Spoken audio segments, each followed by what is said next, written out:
Hi, my name is Miguel Quiles. I'm a Sony Artisan of Imagery.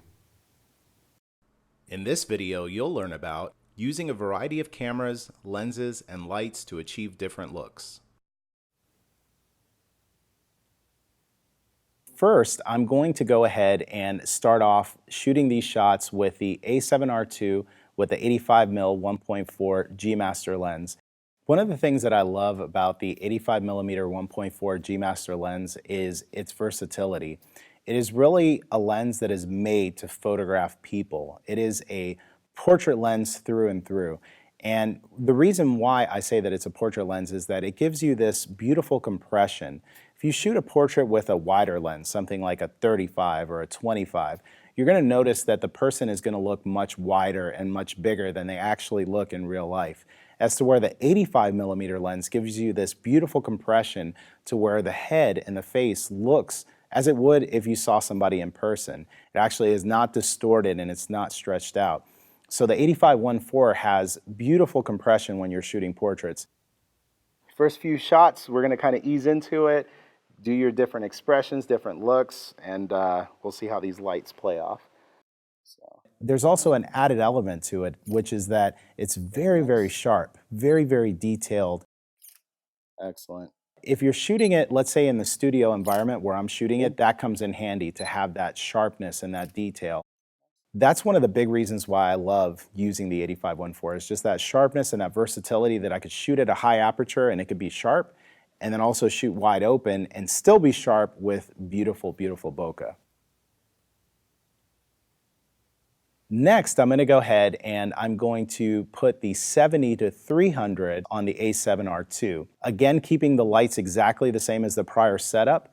What I'm looking to do now is I want to be able to zoom in on the model's face and really capture the expression and capture the detail in her face in a much more different way than you would with the 85mm focal length. The 70-300 is a very different lens. And one of the things that I really love about it is that it's not the conventional studio lens that you would use when you're shooting portraits. It's very versatile, extremely versatile, because you could shoot at 70mm and you can actually have a little bit of a wider crop on your portraits. And then you could also start to zoom in and you can go to 135, 200mm, up to 300mm to where you're really tight and really close on the model's face. Now, a lot of the times people are looking for what you call fast glass. They're looking for lenses that allow you to shoot at an f2.8 or under that. And the 70-300 is a 4.5 to 5.6 aperture. And so a lot of people say, oh, I want to have a faster lens. But what they don't realize is that in the studio, you're shooting at f8, f9, f11. And so you don't need fast glass when you're shooting in the studio. This lens, the 70-300, is just insanely amazing. And for me as a studio portrait photographer, I feel like it's the lens, like it's the one lens that you get that 85mm focal length like you would with the G Master, but you also get an infinite number of lenses just kind of all packed into one.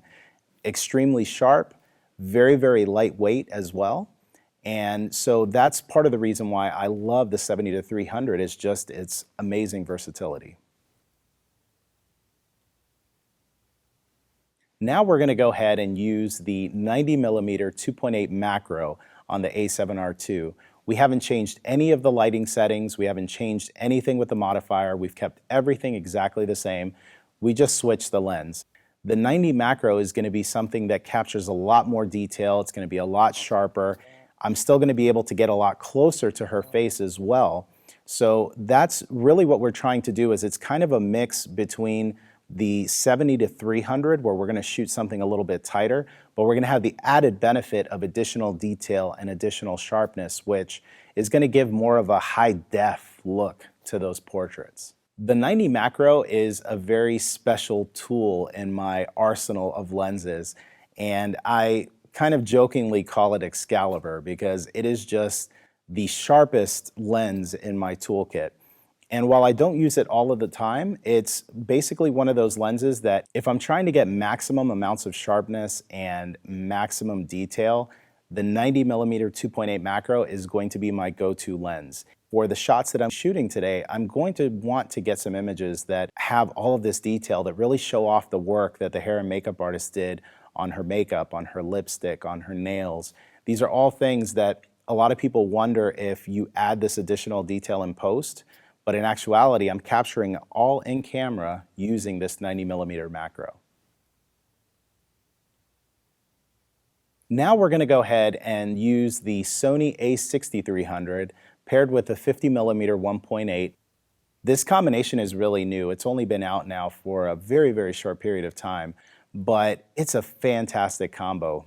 First off, the 50mm 1.8 is kind of the go-to lens for somebody that's starting out in photography and you want to get that one lens that you could just keep it on your camera body and go outdoors and shoot portraits and shoot landscapes and do street photography. There's a lot of versatility there as well. You'll also notice that at the price point, it is insane the optics that they have put into this lens.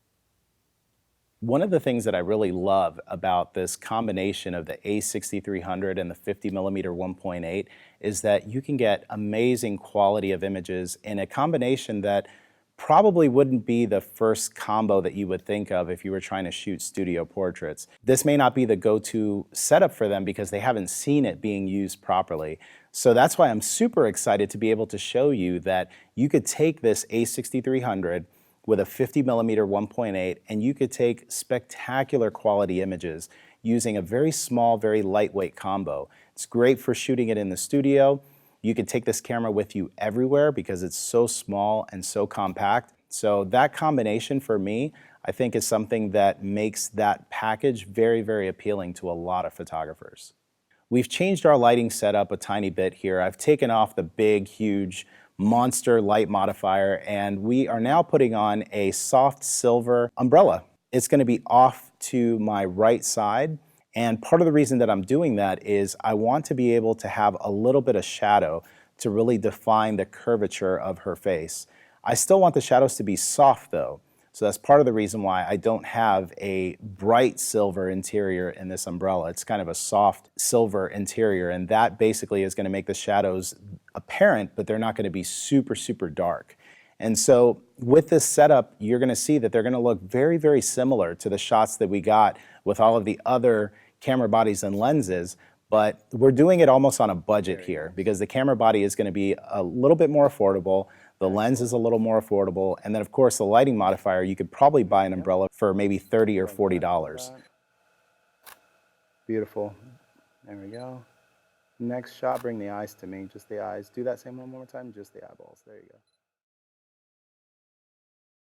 In this video, you learned about using a variety of cameras, lenses, and lights to achieve different looks.